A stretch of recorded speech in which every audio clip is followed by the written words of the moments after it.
Delighted to move to our first panel, and I will pass over to my colleague Andrea, who leads our payments and technology team. Thank you and welcome indeed to our first panel of the day on the future of innovative payments and the role of the digital euro in this space. And we have a great lineup of speakers with us. We have Cel Pereira leading the payments team at the European Commission, Evelyn Whitlocks leading the Digital Euro project in the European Central Bank, and she will be joining us slightly into the discussion. We have Eli Beiruti from American Express and chair of the European Payment Institutions Federation. We have Massimo Doria from Banca d'Italia, member of the European Parliament, Svetlina Penkova, and last but definitely not least, Maite Grolman from Visa. Thank you very much for joining us. Before we kick off the discussion, maybe just a kind of reminder, we would be very delighted for your questions to come in during the discussion. Yes, and again, you can use the Q&A function to do so, and please feel free to start contributing to the discussion. But maybe with that, I start off. Theo, maybe with you, the Commission has already highlighted that there are four priorities to the PSD2 revision, or PSD3 as we should call it now. Maybe I pass over to you a little bit.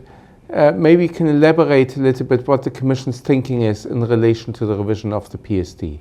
Hello, everybody, and thank you, Nicholas, for this first question. First, perhaps I would like to remind that the PSD2 principles and let's say orientation guidelines were already defined in the framework of the retail payments strategy, and which was adopted by the Commission back at the end of 2020. So this has guided our review exercise, and the objectives being indeed that we look at how PSD2 has worked on the ground, what has worked well and what has worked less well, and draw lessons from that, and continue to ensure that legislation on payments still meets its initial objectives of ensuring a competitive and innovative market and a high level of consumer protection. So that's what we did, and over the past year we launched a public and a targeted consultation, and we tendered a study on the PSD2 implementation. We met with a lot of stakeholders, so we had the opportunity to consider everything that was available to us in terms of information. We also sent a call for advice to the EBA. So based on all this evidence, we indeed identified these areas, these four areas that you mentioned, in terms of the improvements that we could make to the current framework. So there, obviously, one of the issues that we identified as being important to ensure the objective of the market being competitive and innovative was open banking. So in that framework, our objective is indeed to make sure that open banking delivers its full potential and fully draws from the lessons of the PSD2 review, and based also on the obstacles that we have seen in the market to the further development of these services. So the PSD2 review has fully addressed those issues, and we are currently, as we speak, indeed working on the legislative proposal to make this a reality based on the impact assessment that we just delivered to the Regulatory Scrutiny Board. Another area which we identified as key in this review was the prevention of fraud, and in particular the authorized push payment fraud, which is a problem that indeed has become more prominent after, let's say, full implementation of SCA, because SCA obviously was addressing to a large extent the problems of fraud that had been identified in the framework of the PSD2, but then fraudsters moved to other areas that are less regulated, and therefore this is now the, let's say, the key problem that is emerging. The third is the improving implementation and enforcement, and also the level playing field between banks and non-banks. And so this is yet another area that has emerged out of the many evidence that we have had the opportunity to get from the market and from regulators. And finally, I would then highlight the access of non-banks to payment systems, which was an issue that was identified already when we drafted the strategy back in 2020, which has also been confirmed in the framework of the SFD review process, and which we aim at addressing in the new legislative text. So I would leave it at that for the moment. Thank you. Well, thank you, Sal, very much. Massim, perhaps we turn into you. So you've been involved in the last discussions for the PSD2, and we are hearing about how can the PSD2 go further into to enable innovation. But I would turn actually now to your current role. From a supervisory perspective, how do you think you can play this role almost as a facilitator of innovation? Maybe here with a focus on the payments, as we have the open finance in the next panel. Yes, thanks. Let's say that we start from an advantage, because thanks to the European Commission, I am very pleasure to talk with Seo Pereira today after long work made together for PSD2.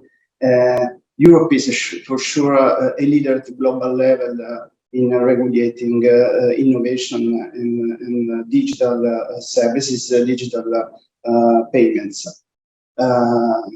I think that at the global level, the challenge today for any public authority is to manage the balance between regulation and innovation, the relationship in a bilateral way, because for sure regulation must capture innovation, but innovation needs regulation to progress. And the example of the PSD2 clearly shows that regulation can be a detonator for innovation, but The problem is to stop it at the right level in order not to damage competition. Its task is to open spaces that market must fill. So we have to progress looking at the experience of the PSD2, and we have also, in my opinion, to consider also from the perspective of the overseer of the supervision authorities that there is a new factor strongly influencing these developments. The new factor is technology. Technology very often is outside the border of the regulation. Is something plus, something others with respect to the rules that we are normally we apply to subject and to activities. So that's why I think that we also need to try to define a new approach for pushing the new payments market for a new innovation dimension. And let's say that we have also to reflect on the possibility to complement the ordinary rules with a specific focus on the technology factor. This means two things, I think, and it would be interesting to check how it's possible to work on it in the context of the PSD3 discussion. The two factors are, at first level, I think we need to open a dialogue with the technology providers and suppliers. So I think that it's time for introducing in the European rules also something able to look at this new dimension, not only a supervised entity, not only entity with who are in direct relation with the supervised entity, but also something in terms of good principle able to capture the more important innovation frontier. This is one aspect. The other aspect, let's say, I want to share my experience today with you, is related to the role of central bank. Central banks are really committed in this context. At your system level, we developed a specific framework, so-called PISA framework, able to look at the new dimension of traditional services and the new one, for example, decentralized services. And the concept is that central banks are strictly involved in capturing the role of any infrastructure, any instruments, any subjects are able to allow a transfer of value, not only a transfer of funds. So this is a new dimension, able also to give value to the rules applicable to single subject. My idea is that we have to be aware about the technological factor inside the new platform economy for applying in the right way also single rules applicable to supervise the entity. Let's say just a couple of things about the PSD2 experience, because I think that we are in a very important moment, probably more important than 2015 when PSD2 was published. And I think that it's time to take advantage from that experience. When the Commission proposed the open access payment accounts system, I remember the resistance from the traditional financial sector, banking sector, respect to this new paradigm. But I think that thanks to the Commission, thanks the PSD2, in Europe, we have a very advanced system for the open banking, a very advanced tool for giving value to the data economy, and for building also a new competition, the competition system, including also non-financial subjects. That's why I think that we can look at the open finance paradigm in an advanced position at the global level. So what I hope is to have the possibility to a more proactive dialogue with the private industry, looking at the need to fully understand all together as a European community, financial and non-financial authority and markets, that now it's time for confirming our regulatory leadership, also for allowing a new development of our market. If I look at the experience we are making these days about, for example, the instant regulation, there is something that we can do better, no? Because after many years from SEPA, we are still talking about the need to allow instant payments as a new paradigm. I think this is time to accept the fact that we have to work on it as a new normal, also for prepare our industry to the competition that is already arriving from other ecosystem, for the other subject, for decentralized models. It is the challenging inside the PSD3, and I really think that we all together as a Europe, as a European industry, can play a key role in the global scenario. Thank you. Maybe before I pass over to Svetlina, just one follow-up question, because I thought was quite interesting, one of the points you raised, which was, you said there needs to be more of a dialogue with the technology providers. I mean, you later on said there needs to be more dialogue with the industry as a whole, and I bring Eli and Mette in on that point. But you specifically talked also about more of a dialogue, more of an understanding with technology providers. What are you envisaging? Because I think there's a number of things. You mentioned PISA as one kind of dialogue, so to speak. One is DORA, which is on operational resilience and ICT providers. But there's also the discussion within the PSD of potentially bringing some third-party providers into the scope of the PSD. Are you envisaging that type of a dialogue, or are you meaning a more generic supervisory dialogue? Thanks for this question. I think that there are many dimensions. Let me talk about the two relevant, in my opinion.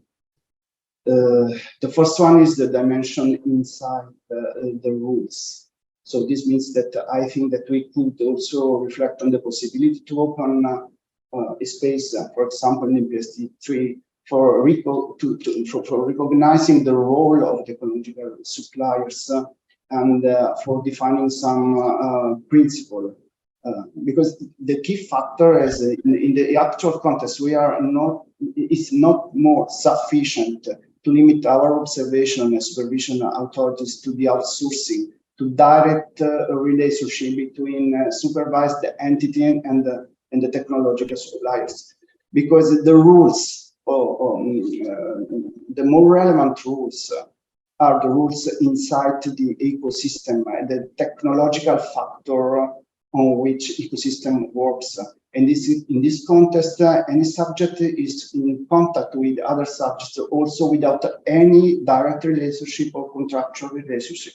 We have to take into account this factor if we want to control in a appropriate way risks for pushing in the right direction for promoting innovation. This is the first dimension inside rules. Very briefly, there is another dimension outside rules. It's impossible to apply rules to subject that you are not able to recognize. I'm thinking to, for example, to the developer of algorithm. So that's why it's important to promote new forms of regulation based on the cooperation from public among public and private sector. That's why, for example, I'm very pleasure to recall the fact that as a Bank of Italy, we are promoting, thanks to a protocol with some academias, a work for defining a good principle for algorithms and smart contracts on the FTA. This is a task, important task, also for payments, also in the light of PSD3. If I have just 1 minute more, I want to try to provoke a discussion on this under this aspect. If you reflect carefully, in the payments world, the payments world is based traditionally on 3 legs: the public rule, through regulation, European directive; the private rule, schemes, agreements, and standards. In the new ecosystem, the technological factor standards are prevailing on private rule. If you look at the decentralized world, this is the case because they do not have any rule. So you look at the open banking, rules are forbidden. So why? Because we are the technological factor, the API standard, able to give new rules in a new way. So that's why I think that it's important to recognize, thanks to some appropriate principle, inside the rules, the role of the technological factor, the technological suppliers, but it's also important to open the door for a dialogue with technological subject outside the rules. The research, the production good principle is a way. If I will have time, I also would like to share with you our effort for building an integrated channel of innovation facilitators in the Italian market. Thank you. Yes, I think we come back to that, Massimo, but I find it very interesting how you look at standards and principles as a way of dealing with the demarcation or the limits of regulation over technology companies. I think a very interesting thought, and we might come back to that. In the way I see, there's nearly a 4th leg, the leg of principles in how you might work with technology companies. But in any case, in the meantime, also Jürgen Scharf has joined us, who's an advisor for market infrastructure and payments at the ECB. I think Evelyn might be stuck in the board meeting. I know we heard about that this morning. We'll bring you in a moment. We're just finishing a discussion on the PSD2, PSD3, and then move to digital euro. With that, Svetlina, you've been patiently listening. In the way you kind of present a little bit kind of the user perspective, the consumer's perspective, the ultimate voter's perspective. How do you see the evolution of new payment means? How important is it, given we've got a number of very efficient ones already? And what do you think is needed within the single market to allow consumers to really benefit from efficient payment systems within member states in a cross-border context? First of all, thanks for having me here. I was listening very carefully to the speakers before me, and I'll try to draw a bit of a broader picture, kind of explain as Nick had asked, in terms of what do you see as the main technologies evolving? How do they impact development of the financial system? Where is the place in the whole that puzzle of the digital euro? How we access it as regulators? And of course, this is all going to be from the society and the consumer's perspective. So I think it's more or less we've touched upon that already, and this is going to be one of the main topics in the next 2 days in the conference. I think we all agree that the disruptive technologies, they have a enormous impact on the payment industry. So they have enabled new and innovative payment methods, increased financial inclusion, and of course enabled faster and more secure transactions. So if I have to identify like the few most important aspects or services that have been added by the financial industry, because I think it's important to identify them so we know how to build upon and further develop them. So first of all, of course, mobile payments. Like from the consumer perspective, I think this is one of the most widely spread and the most common used one. The emergence of digital currencies, definitely a topic. This is still lacking the, I would say, enough regulatory framework and the good understanding of the consumers. So there is going to be quite a lot to be done in that space. Contactless payments, similar to the mobile payments, quite widespread, easy accessible, understandable, high security and protection aspects. Well, the increased use of biometric technology, this is also important to mention here because that disruptive technology kind of makes it possible to have all the other digital aspects of the services, especially when it comes to consumers, not only to businesses. And last but not least, I want to also put on the table the integration with blockchain, AI, and machine learning. And here, I think we have really the potential to revolutionize the industry of payments by providing really decentralized platforms.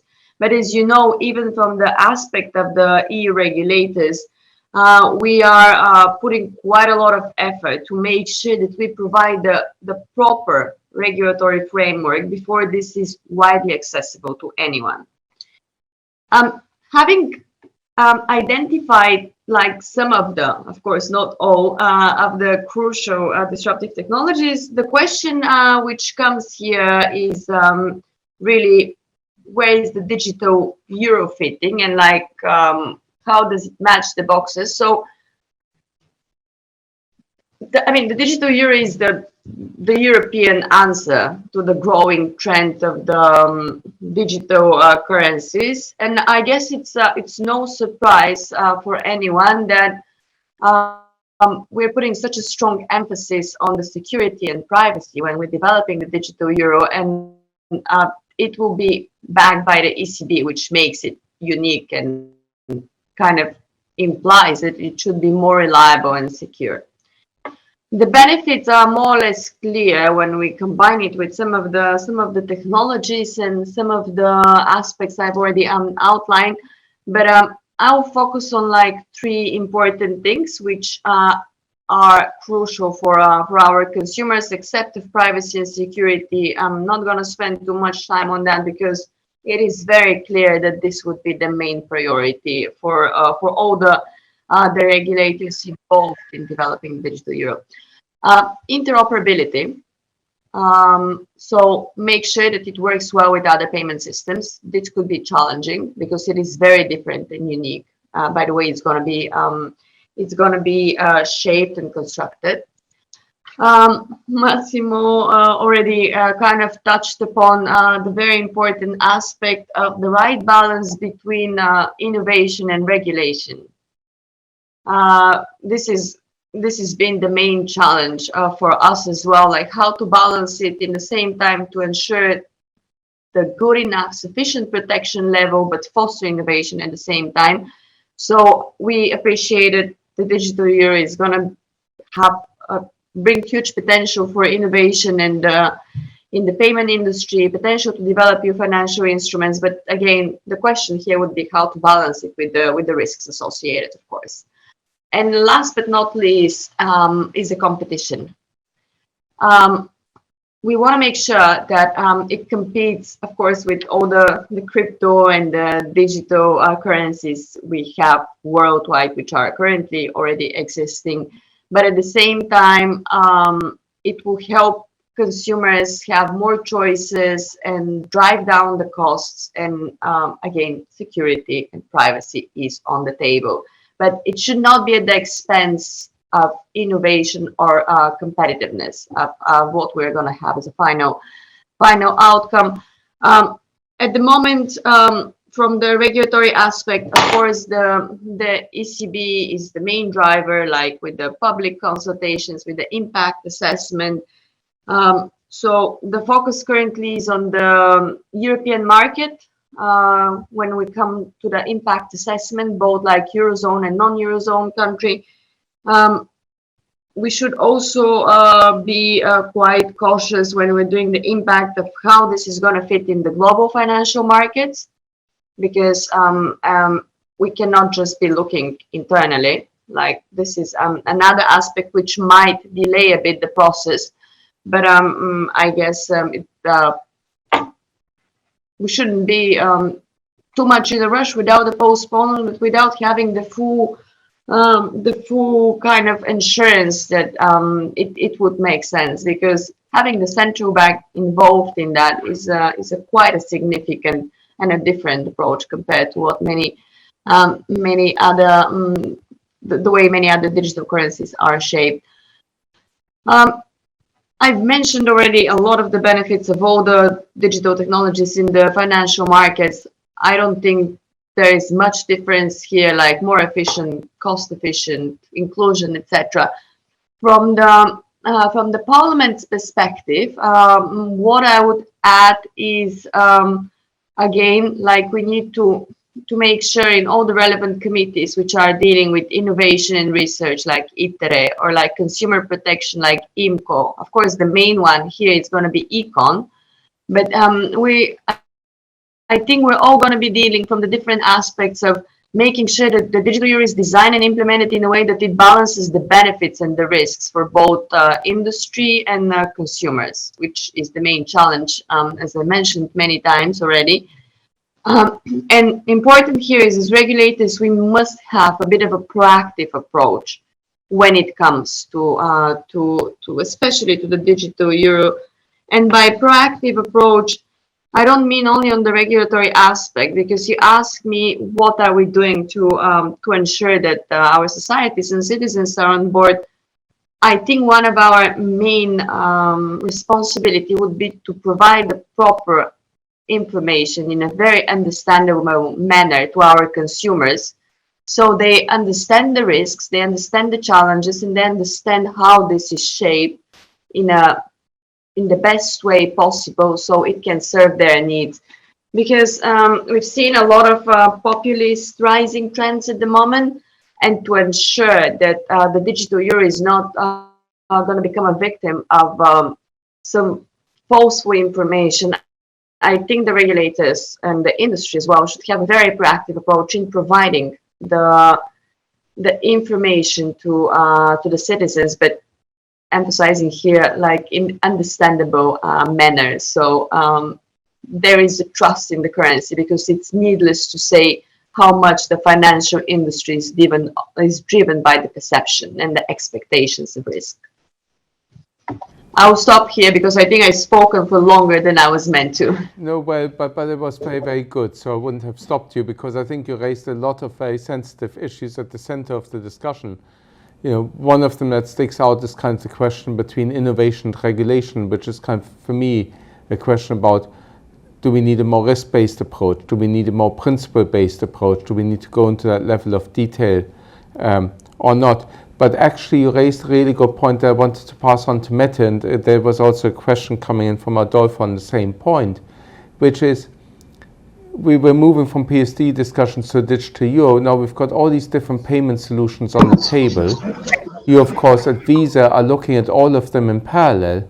How do they all fit together? What's your vision? And the question that came in is, you know, if we were to wind forward 5 or 10 years' time, what do you think the payment landscape in Europe might look like? Well, thank you, Nick, and thank you very much for the invitation to speak here and to be on this very distinguished panel. Well, good question, because who can predict what's going to happen in 10 years? I certainly, when it comes to technology, cannot, but at Visa, obviously, this is what we spend every day doing. But I think it's very important to say we spend every day doing it with the consumer in focus, because everything we do has to revolve around the consumers. The safety, the development of innovative payment methods, everything has to be for the benefits of the consumers. And that is, for me, the number one priority to say here. All regulation in this fast-moving scene of technologies and things we can't predict. We didn't think we would be where we are now 10 years ago. The PSD2 has certainly helped us have a more secure payment system, but to to go that step further, we need to not limit that innovative spirit that Europe holds. Because if we do that, we also limit our competition outside in the global world as well.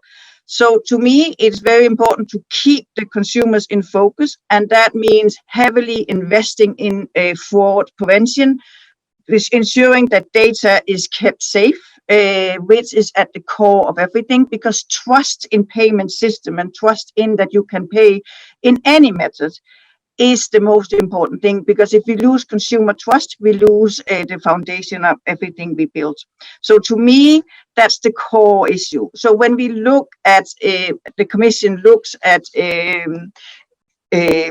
looking at PSD3, let's call it that already, it is important to go into a mindset of an outcome-based approach where we don't limit what our fintechs are working on today or tomorrow or in 10 years, but where we have an outcome-based approach and a dialogue. I was really happy to hear what Massimo was saying about a dialogue, because we are certainly open to dialogue and to work together to do the best for Europe and the best globally, so that Europe can compete in a global world, because that's basically also what this is about.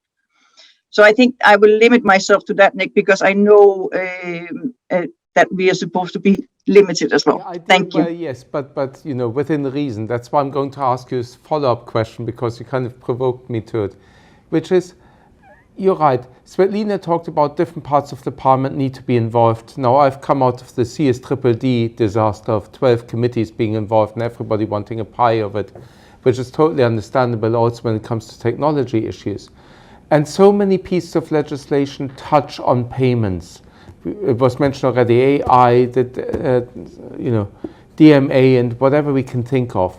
How do we ensure, from your perspective, what would you like to see more consistency between those different pieces of legislation, or to make your planning easier? Predictability, you mean? Yes. Yeah, exactly. well, How I do think exactly. predictability in the EU system is, you're right, it is a piecemeal. That is sometimes also what Europe is about, and a lot of committees in the European Parliament. We can't forget a lot of member states that are in various places of the ecosystem on where they are on payment. The payment landscape in Europe is not just one. We are in different phases as well. So anything we do needs to be adapted to that. So local interests has to go hand in hand with an interest of how we develop the whole ecosystem of payments. And therefore it is vital that the parliament works together in the committees, but they also work together with supervisors, with regulators, and therefore it is important that the commission, because the commission do sit in all of these places, whether it's the council or the European Parliament, that they keep sort of the line of predictability. That's how we can ensure it, is the Commission's role. We know that in the trialogue negotiations, and I'm hoping that that's where the Commission plays a key role as well here. Thank you. Yes, and I think as we go into the PSD3, we will need to see how it links up with EID, for example, and some of the other things, or AML. I think there need to be more cross-references between the pieces of legislation. Andrea. Yeah. No, thank you for that. Actually, I wanted to, I think that there's a couple of questions in the chat, which actually go to the point of the question I wanted for you, Ellie, which go on the lessons learned from the PSD2. And that's indeed, so we are talking about pushing for further innovation with the PSD2. Sel was alluding to the obstacles that the PSD2 addressed. So from your perspective, did the PSD2 reach these objectives? And if not, what are these last steps that we need going into the PSD3? Andrea, thank you very much for the invitation and to be able, to be here representing the non-banking sector and the different business models that are mentioned in the PSD2 legislation, PSD1 and PSD2. So it is a real pleasure here. I mean, one word that all speakers have addressed so far this morning, and I heard it, being mentioned, is competition in payments, and this is for us, really key. as an association. And that's because, if there is no competition, we won't be there. If, the commission didn't take the step to really like allow more competition in payments, probably, the payment institutions as such didn't exist. And it really proved that, I would say the rules that were adopted work, is that, we are a thriving sector. We are, increasing the number of members, and they are active, in different spaces. So I'll start there to say, definitely, PSD2 from that perspective, bringing new players, bringing, diversity has worked. But allow me maybe to focus on three different aspects in the PSD, to show a bit, what could be needed in the revision in the PSD3, or whatever the new framework will be called. And I'll just maybe focus on areas also that Seu mentioned in her introductory remarks. So I'll start maybe in the open banking, because that's a very important area for a part of the EPIF membership. The TPPs, the third-party providers. And also others. But then maybe a second area would be on strong customer authentication / the fight against fraud that also Seu mentioned. And I'll finish then with the issue of the access to payment infrastructure, which is also key for EPIF and its members. So first, if we think about the open banking rules, definitely I think, these rules were important. They allowed for competition. But we have seen, throughout the years since the implementation of PSD, that bringing together, the banking sector, and then, at the same time, the TPPs was challenging on certain occasions. And then different institutions have tried, to somehow I would say, a place where dialogue could be. The RPB tried, the EBA on several occasions, then informally also the Commission tried, certain dialogues. What I think would be needed, and then, we have most recently the work that was done at the EPC with the SPA and so on. And for me, what would be important to think about from the Commission is more how to be able to come to certain, I would say, practical rules without having, to do, I mean, again, as EPIF, we believe in dialogue, but sometimes you need more certainty in certain areas. So then, companies can invest and can really like go forward with rolling out products across the EU, which is, I think, the main aspect. So for me, it would be really trying to have as much as possible clear rules that again would allow competition to thrive by putting together, the framework that then PIs can use when they want to propose their services across the different member states in the EU. So a second point on SCA, and here I'll join something that Mette has mentioned in her remarks. For us as EPIF, we do believe, in certain areas that an outcome-based regulation could be the best solution. And for us, SCA was the perfect example, because here again, I think we were, or at least, the objectives to reduce fraud, to make sure that online fraud is not what it was maybe a few years ago, was a very important objective, and it's really key. And as also Mette mentioned, like as private companies, also we always have in mind, how to serve the consumer and present them with the best products that are there. So that's also key for us.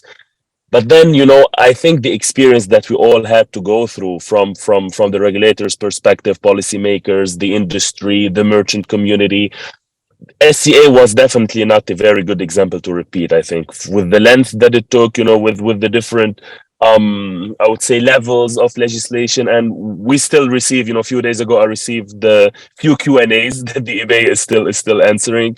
So it's not perfect, for if you think about it, from a legal certainty perspective, that you are always, having new interpretations that are out there. So definitely that's an area where hopefully, we could learn from for the future. And then one area also that I think would make a difference, practically speaking, is behavioral biometrics. That's definitely an area that we believe the Commission should look like in order to make to make the new rules also fit with some technological developments that are taking place in this area. And I'll close my remarks, at least for this round, before maybe commenting on the digital euro, saying that the access for payment infrastructure is also key for EPIF, and we've been calling for that for a few years now. And we're really happy to listen now, so that the Commission is embracing this, again, always under the control of the ECB. I see Jürgen is here, so definitely what we're thinking about is to improve the competition in this area without lowering security, or how or to whom this access will be granted. Definitely you would need a lot of rules that the ECB would be somehow the protector of this access, but at least that legally we would have as PIs the possibility to ask for a direct access. And last comment, from a consumer perspective, there are also some improvements that could be made. Probably surcharging would be one area that consumers would favor if there would be a sort of total ban on surcharging, which right now only covers 90%, maybe between 90 and 95% of the market. But I think it would be beneficial if we make it to 100% and we ban surcharging altogether in the EU. Thank you very much. I will bring in Jeroen, who's advising the ECB on payments and market infrastructure. So we've been talking about these innovative payments, and of course the next step on this at the moment is the central bank digital currencies, and for us in specific the digital euro. But a lot of our speakers have also alluded to the point around competition. So maybe we could take a step back here and go, why is the ECB pursuing this project? Why are we working on a digital euro for European citizens? And perhaps you could also go a little bit more into which use cases, which added value use cases are we looking into? So again, apologies from Evelyn, who was asked to attend the board meeting. So I have the privilege to replace her here and try to recall together with you why we are doing this. As most of you know, about 95% of all central banks globally are dealing currently with CBDCs, central bank digital currencies. And the Asian saying applies, same, but different. So many of them have different motivations and strive for different things. So the Bahamas, for example, who has been the first central bank to issue a CBDC, has many islands where people have difficulties to access central bank money after hurricanes and the like, and natural catastrophes. So their motivation is different from ours. We are currently working on a CBDC, a digital euro, for mainly three reasons. We are observing that cash, which is a competitive element in the ecosystem of payments, that cash is used less and less for retail payments.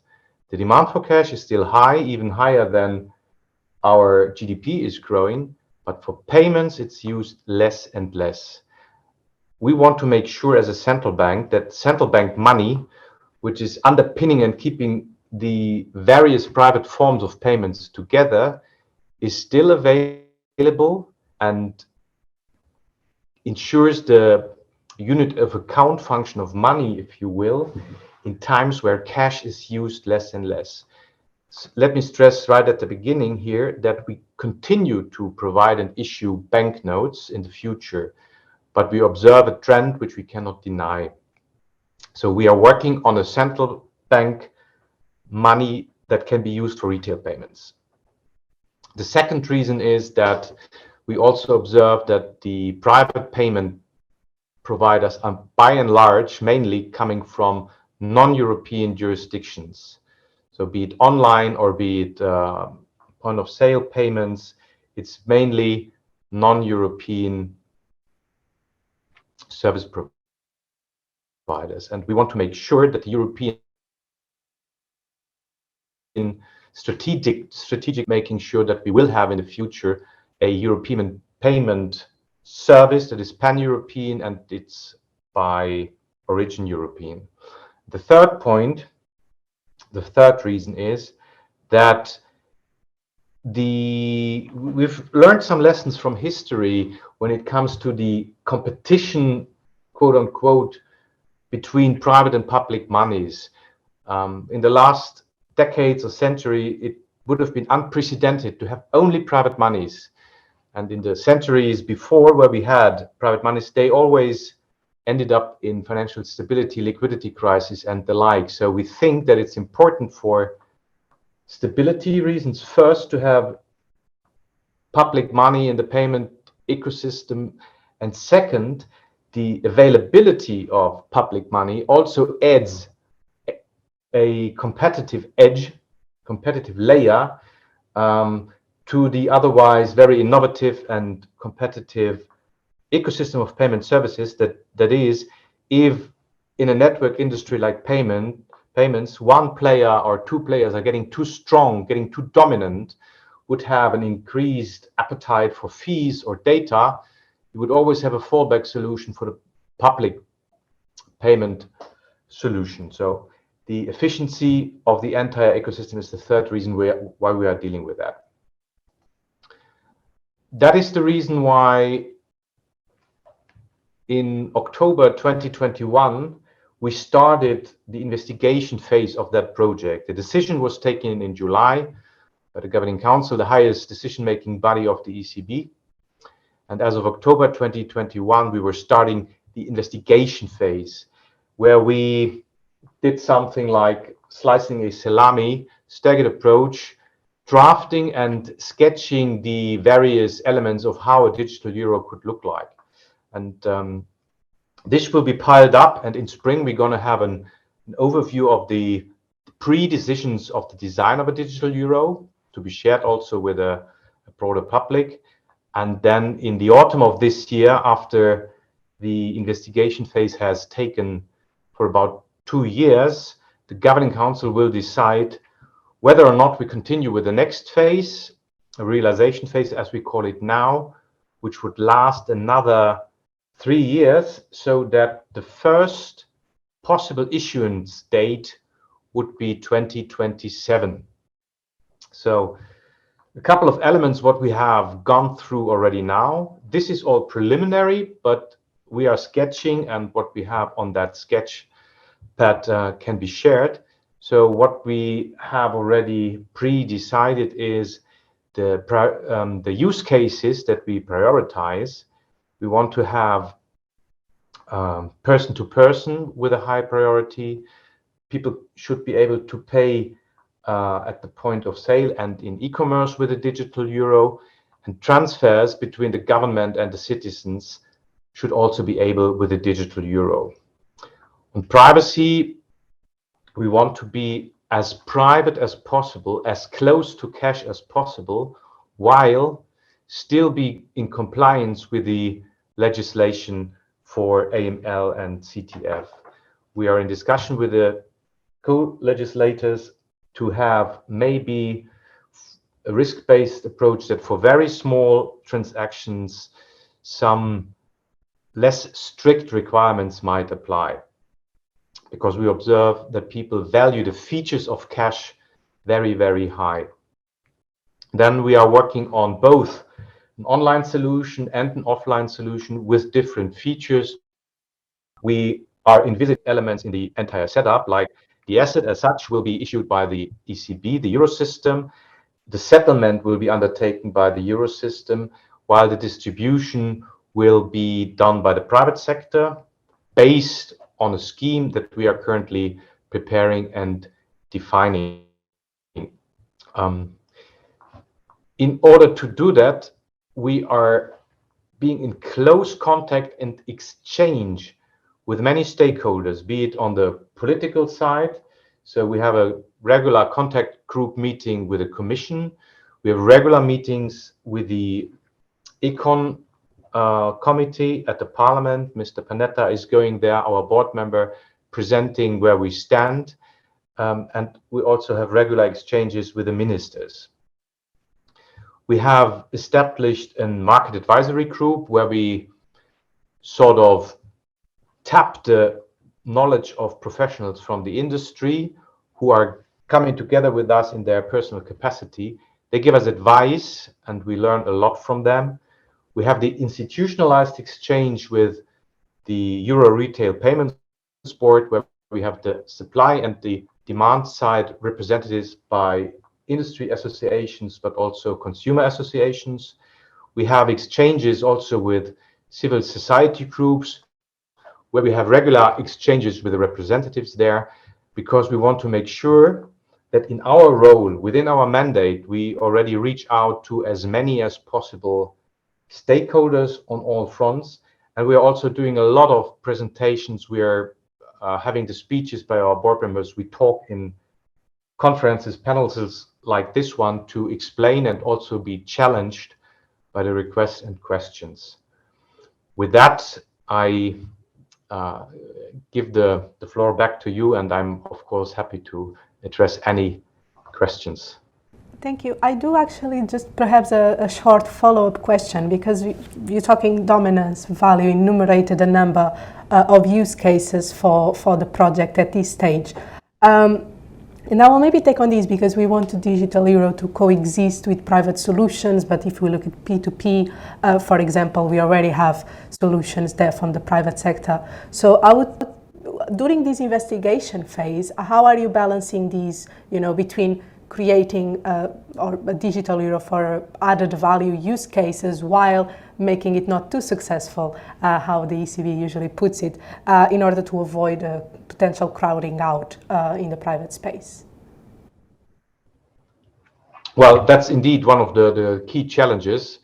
The product needs to be successful. It has to be taken up in order to play a role in the market. It's a network market, and if the usage is too small, it cannot be meaningful.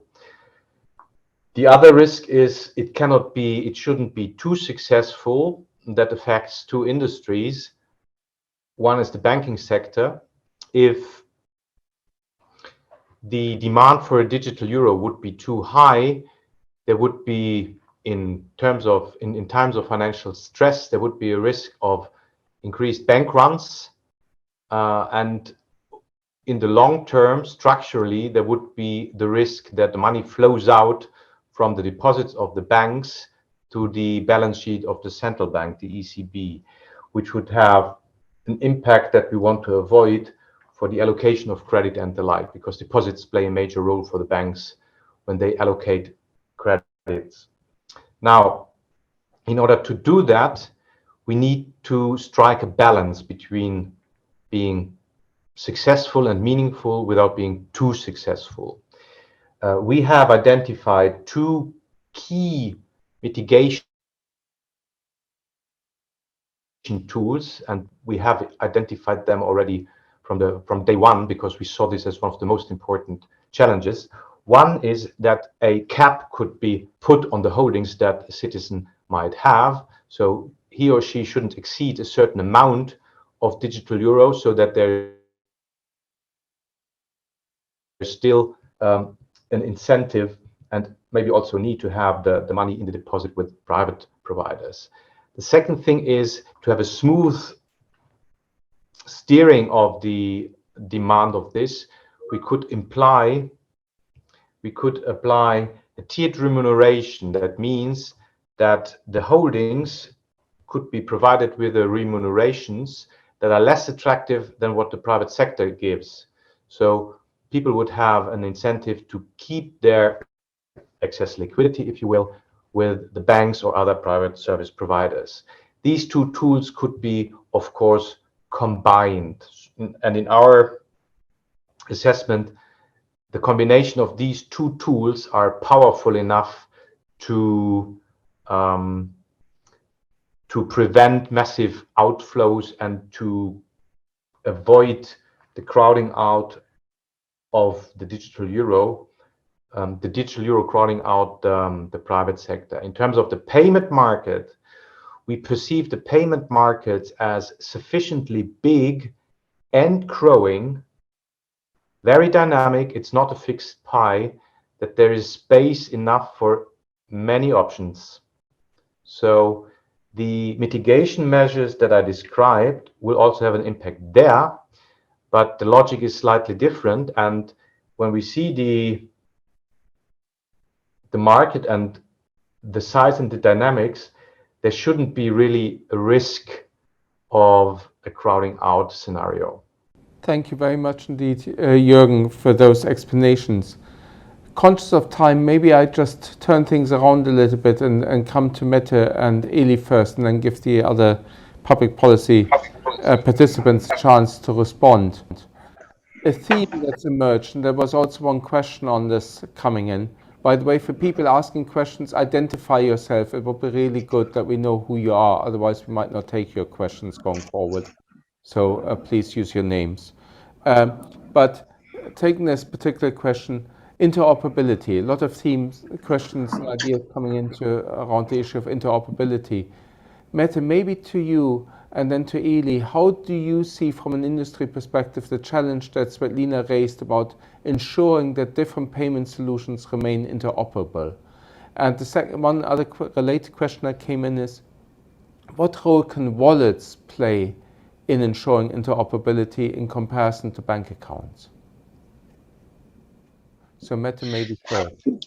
Yeah, thank you. Well, a few reflections on this, and I think the most important thing is to ensure that there are many different payment methods. Don't limit ourselves to one, and working together and working in an open market that foster innovations in many different payment systems.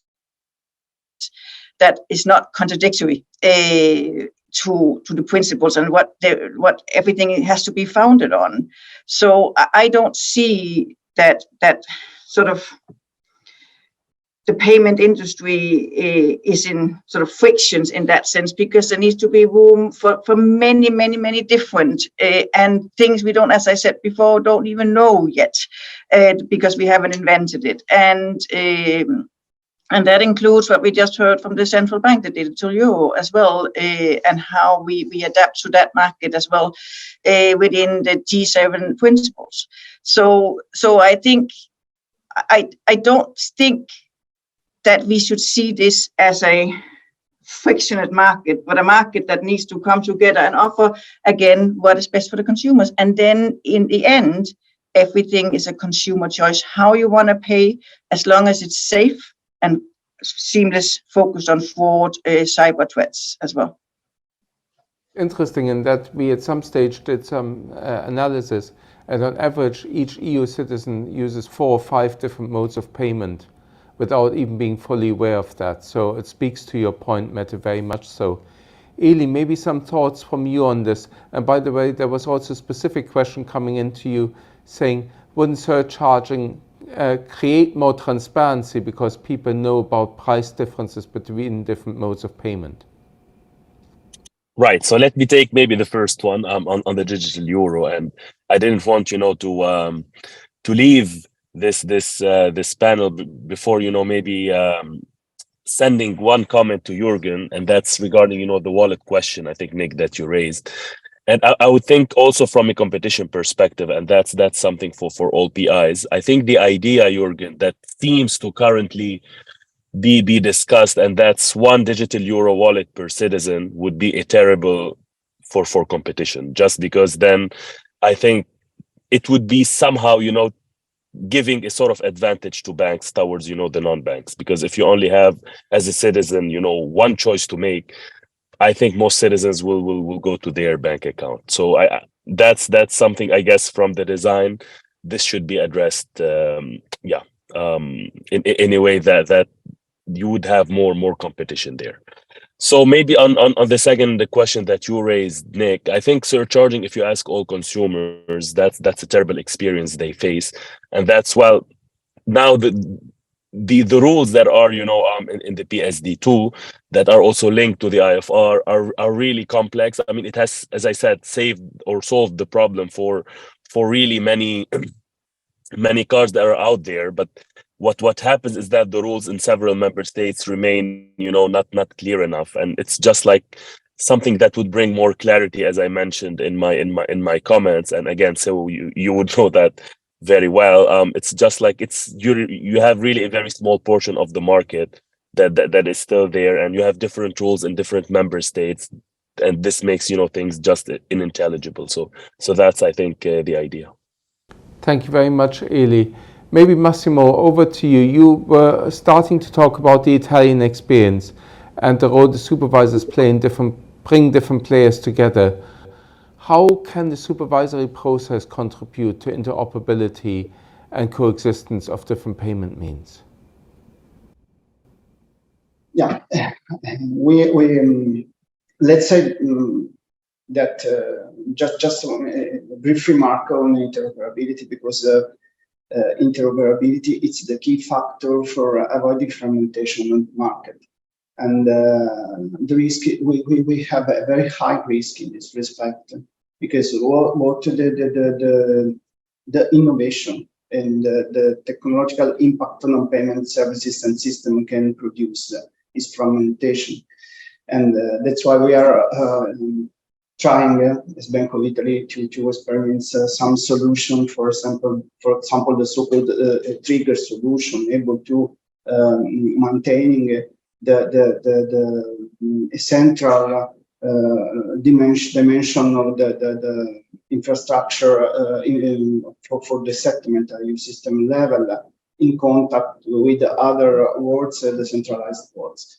But interoperability is also a key factor in looking at the competition. So that's means that interoperability has to be built on the basis of clear principle and standards.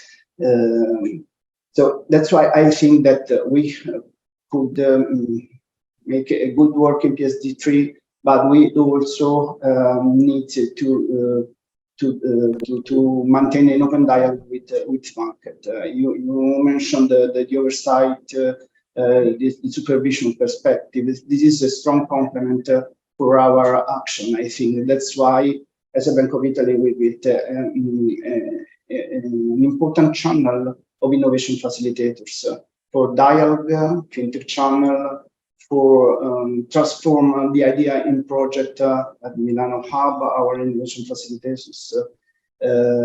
Recently, we closed another call for proposals and sandbox for testing the projects with the assistance of the authorities. This is in the context also of our payment commitment for having an open discussion with all the stakeholders. So why this is important? Because we have to have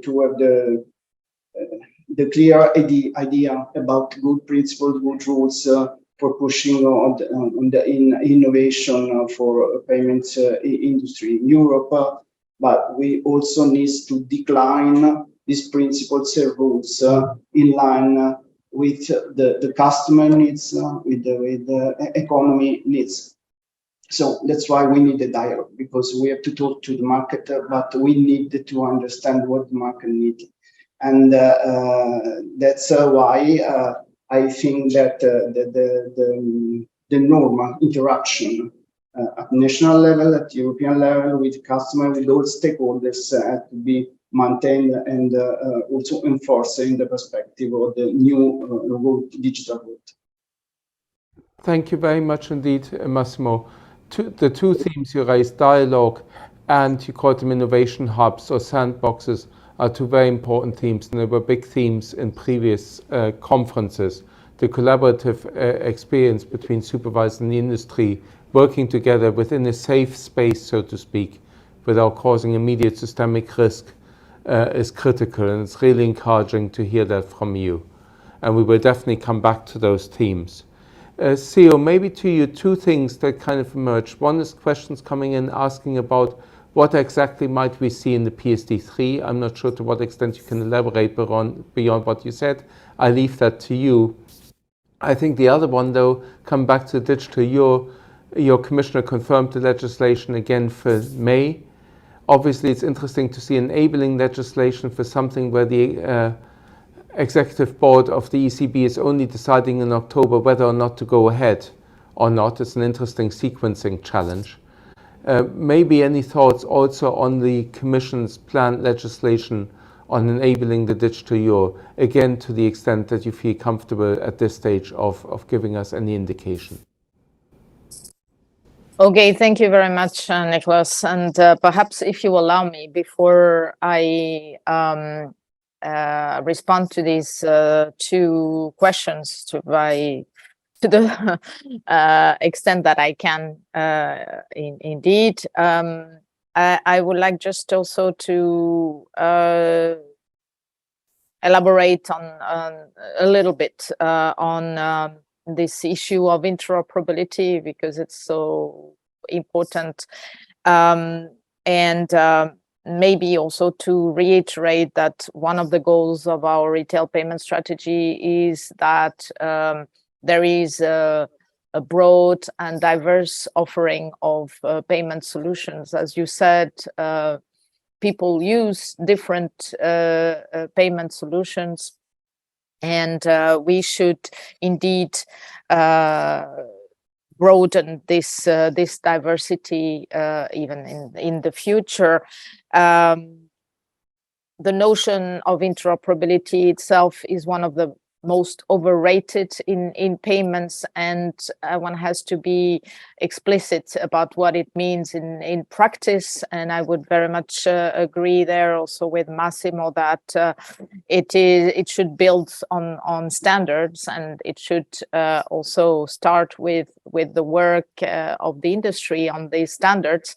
And sometimes we have to help the market and make some of these standards compulsory, and that's in a way that what we are doing with the instant payments regulation, so that providers can use the same standards to process instant payments, so that we have this reachability and interoperability. Now, on the PSD3, indeed, I mean, I've laid out the big themes, and unfortunately, as we are still going through our internal processes, we have just delivered our impact assessment, which needs to be now scrutinized by the regulatory scrutiny board, and preparing the legislation as we speak. I cannot be more precise, unfortunately, as to exactly in which direction we will be going on these broad themes. I've given you a bit of a flavor.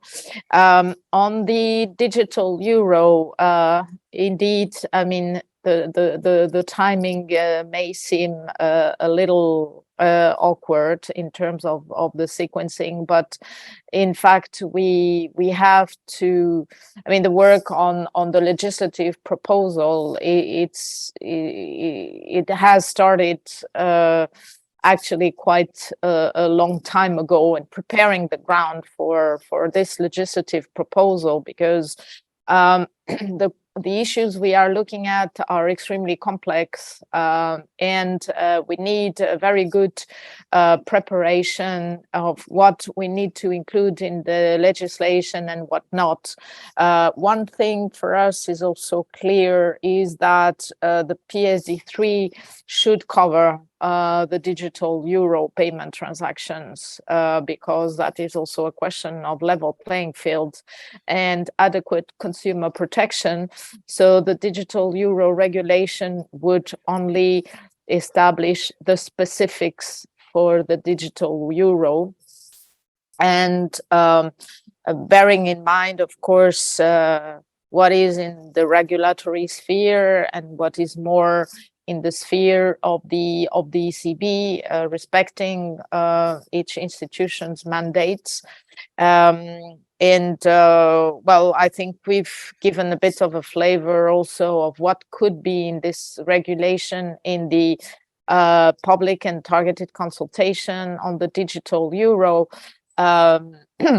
First, obviously, this regulation, it's one of these key objectives, is to somehow create the digital euro, so that the ECB can issue it, and also establishing whether, for instance, it should be legal tender or not, how it should be distributed, the balance in terms of privacy and data protection and so on. So there are indeed these key issues that need to be decided in regulation, as opposed to the issues that can be regulated in a way by the ECB.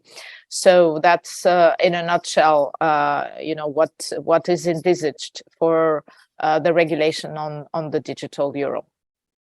Thank you, Theo, for that overview, which I think is very helpful, and particularly the reference to the legal tender issue, which I think will be extremely interesting to see when the proposal comes out. But last and certainly not least, I always learn that you leave the last word to the democratically elected representatives. And therefore, Svetlina, it doesn't come as a surprise to you that I pick on you again.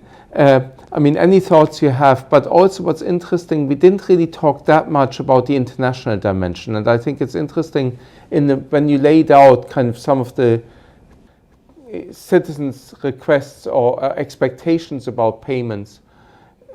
How do you see the intra-EU debate compared to ensuring these services are also available at a global level as European citizens travel to other parts of the world and vice versa?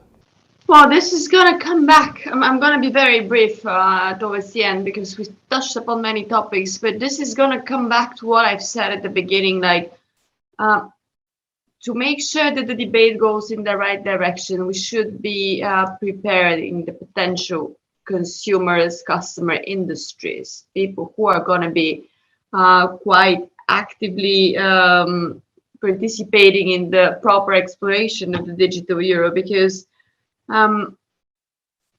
to ensure competitiveness and to foster innovation, first we need to boost the financial inclusion of all the stakeholders, like at the European level. Of course, that's going to be our focus. And I don't know, we shouldn't be underestimating it here that yes, many people are using already those digital currencies, the digital wallet, the online payments, etc. But let's not underestimate the fact that that's still a very specific demographic. It's by far not the majority of the European citizens. So I think we shouldn't be underestimating actually providing more information and getting them involved in the early stages, because we've touched upon just now that probably the timing of the regulations might be a bit puzzling, and it seems to be in the next few years, but I think the timing of preparing the potential European consumers, it is now for sure. There's no question there. So let's start with a common effort, and here it involves everyone. It involves the regulators, it involves the industry. It's kind of our responsibility to do it all together. I think maybe one small follow-up is, when we implemented strong customer authentication in the Payment Services Directive, we worked very hard as the non-bank payment industry to bring together the entire industry, and that was Eli's initiative to help with the education. So the point that you're making about bring customers along early and to explain what to expect, what not to expect, is crucial in the introduction of any new payment form. And so it's really good to hear that point from you, Svetlina. But apologies, over to you, Andrea. No. Well, I see we overrun a little bit, so we close now. Thank you all very much for joining us for this discussion. It's been very, very interesting. We touched upon a lot of topics. So thank you all.